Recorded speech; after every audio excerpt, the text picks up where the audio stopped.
Out of the race to develop space, big investments being made by both private companies and individuals to commercialize the so-called final frontier. And today in Las Vegas, Jane Wells got a look at the latest project that will soon make its way to the International Space Station. It's one small step for space, one giant leap for private enterprise. This is a tremendous accomplishment for Bob and his team. Las Vegas-based Bigelow Aerospace is sending this package to the space station.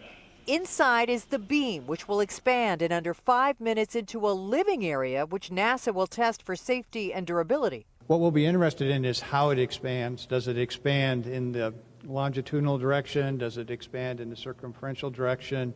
As it expands, does it impart any loads back into the space station? Real estate magnate Robert Bigelow has spent $275 million of his own fortune to test the concept of expandable habitats in space, and NASA has paid $18 million for Beam to be launched later this year and attached to the space station, as seen in this animation.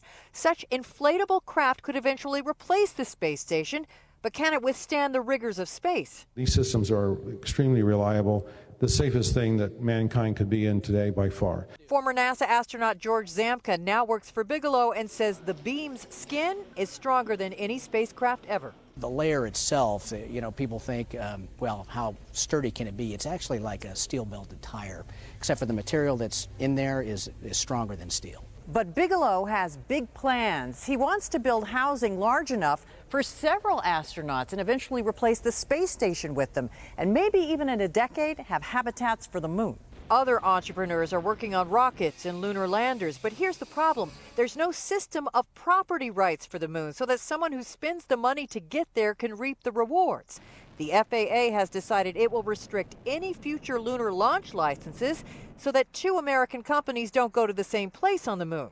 And Bigelow says that's a start. The next step is probably to create a definition of what is this boundary?